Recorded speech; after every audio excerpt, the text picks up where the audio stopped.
নয়নপুরের রাজু নামের এক গরিব চাষি ছিল। সে তার বউ মিতা এবং একটা গরুকে নিয়ে থাকত। তার বউ ছিল অনেক বুদ্ধিমতী। মিতা, এই চাষবাস করে তো কিছুই হচ্ছে না, না আমাদের খাবার জোগাতে পারছি না, ওই গরুটার জন্য একটু খাবার জোগাতে পারছি। কি করব ভেবে পারছি না। ভাবছি গরুটাকে কালকের হাটে গিয়ে বিক্রি করে দেব।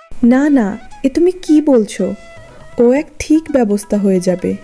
গরুটাকে বিক্রি করো না গো। রাজু মিতার কথা শোনে না। ও সকাল হতেই সেই গরুটাকে বিক্রি করতে যায় বাজারে। সে গরুটাকে নিয়ে যেতে যেতে হঠাৎ এক ব্যক্তির সঙ্গে তার দেখা হয়। এই গরুটা কে নিয়ে তুমি কোথায় যাচ্ছ? বাজারে বিক্রি করতে যাচ্ছি। ও, তাহলে গরুটাকে আমায় দিয়ে দাও। তোমাকে আমি একটা গুপ্তধন দেব, যেটা দিয়ে তুমি এক রাতের মধ্যে বড় লোক হয়ে যাবে। এক রাতের মধ্যে বড় লোক? এমনকি গুপ্তধন আছে আপনার কাছে? এই দেখো, আমার কাছে আছে বেগুন গাছের বীজ, যেটা জমিতে লাগাতেই এক রাতের মধ্যে গাছ হয়ে যায় এবং সেই গাছে সোনার বেগুন ধরে। রাজু তার কথা বিশ্বাস করে ফেলে এবং বেগুন গাছের বীজগুলো নিয়ে বাড়ি চলে যায়। ও তার বউকে দেখায়। রাজুর বউ তো অনেক রেগে যায়।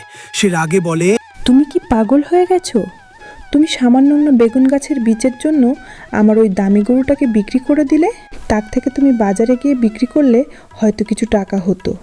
সেই টাকা দিয়ে আমরা কিছুদিন বসে খেতে পারতাম।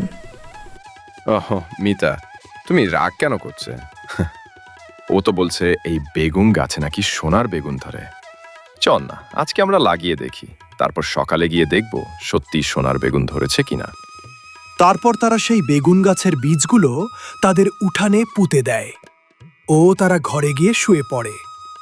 সকালবেলায় মিতা উঠে বাইরে গিয়ে দেখে তার চোখ যেন ছানা বড়া হয়ে যায়।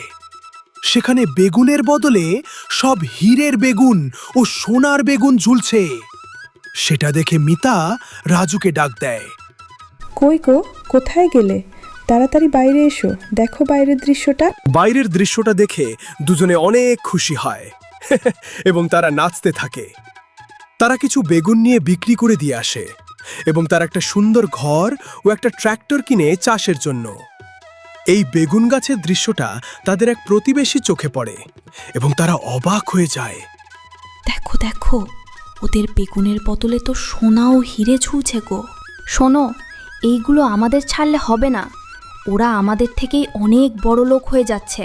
ওরা যখন রাতে ঘুমিয়ে পড়বে, তখন আমরা এই সোনার বেগুনগুলো সব নিয়ে চলে যাব।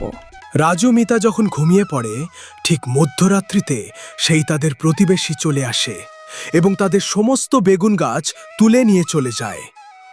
সকাল হতেই তারা যখন দেখে তাদের বেগুন গাছ একটাও নেই, তখন তাদের মাথায় আকাশ ভেঙে পড়ে। তারা কান্নায় ভেঙে পড়ে। এদিকে তাদের প্রতিবেশী ঘরে গিয়ে দেখে তাদের সোনার হীরের বেগুন গাছ সব আসল বেগুনে পরিণত হয়েছে। তারা তো অবাক হয়ে যায়। তারাও কাঁদতে থাকে।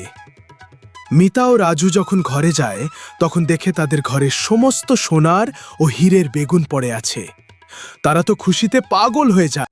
এই গল্পটা যদি তোমাদের ভালো লেগে থাকে, তাহলে একটা লাইক করো এবং কমেন্টে জানাও কেমন লেগেছে। আর আমাদের চ্যানেলটাকে সাবস্ক্রাইব করে দিও। আর কমেন্টে তোমাদের নামগুলো আমাদেরকে জানিয়ে দিও, যাতে পরের ভিডিও এই সাউথ আউটে তোমাদের নামগুলো আমরা বলতে পারি। তো দেখা হচ্ছে পরের ভিডিওতে।